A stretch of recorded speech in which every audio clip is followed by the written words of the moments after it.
So in my next video, I will be doing a Q&A on this build and everything that you see so far up to date. So a lot of you guys have seen me post pictures on Facebook now, and so many questions on this build has come from you guys. So I just want to ask if you can please send me a DM on Instagram on everything that you see here. Leave your name or the handle that you want to go by so I can mention you in my video, and leave your question and I can answer them throughout the video. You can find me on Instagram at that V12 Miata bruh. Just exactly the same as what my YouTube is. So as you will have noticed that this is the furthest and most complete that this car has ever looked so far. It looks pretty cool, must say. So it's been like a week since I uploaded and I've been extremely busy. You'll notice a few changes, like I'm busy doing those tube extensions over there. And then I got really lucky with this. I know that YouTube is famous for those cheapy pipe benders over there, but I actually got lucky with this piece. As you can see, it bent out pretty good. I took my time nicely with it. I'll probably explain to you guys if you want me to on how I got this profile with relative success on the bends using that pipe bender. But anyway, so this is the bumper support where it ties into the headlights, and then you can kind of see it like pretty much lines up to the rest of the tube. So this piece will also be removable. Like obviously we want this car to be as easy to work on as possible.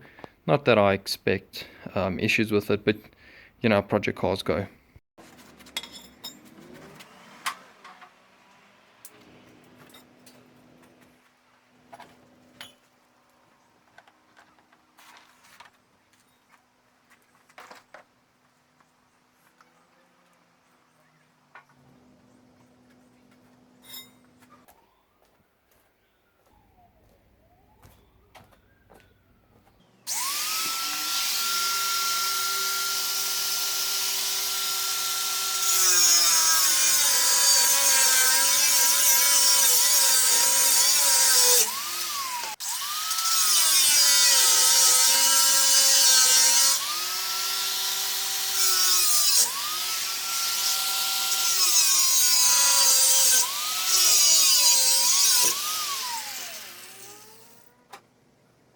Made this cut over here to separate the entire exhaust system from this bash bar, and this whole bash bar was pretty much holding this entire system up. So I was really procrastinating on doing this, but I suppose it had to happen sometime. I was planning on actually welding all of these runners onto the flange there, but I don't know, I just didn't want to commit to something that I couldn't reverse, and it would pretty much have me start something from scratch again. So like I said, I've been procrastinating with this. And I actually wasn't expecting everything to drop like it did, but it's not really a surprise if you think about it, since everything is like in its slip joints. So, but as I said, they will be welded. Okay, so now that we've got the scary part over and done with, let's remove this and see how the system looks. No, that's not gonna work. Okay, we need a hammer. Don't know where my mallet is. Never mind. Found it. Should probably take these headlights off. Okay, let's go for round 2.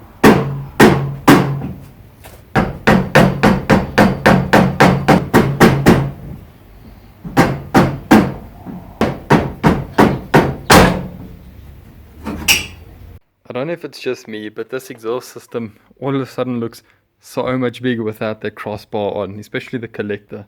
It's kind of overwhelming. Okay, so now we can kind of get a better idea how everything's going to fit together when we have these on. You can see I had to like notch that out for clearance of the headlight. We can put these in place here, plus minus of how they should be. One goes that side. Get this other one, fit this one in place, just like that.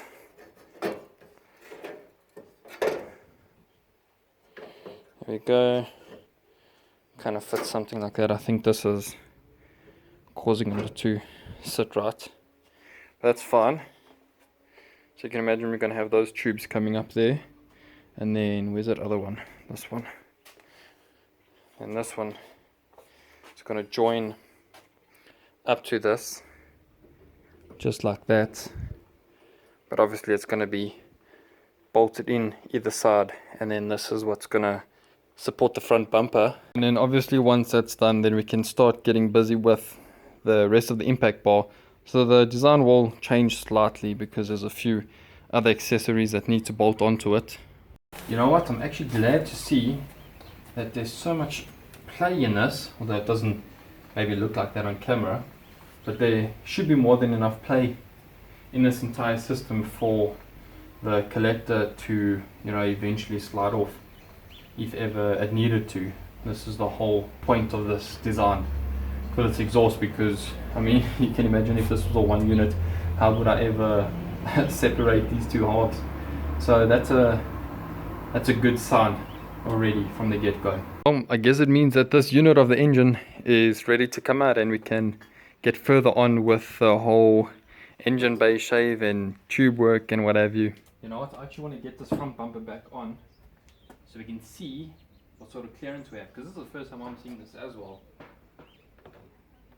Just get this bumper back on and see what's good.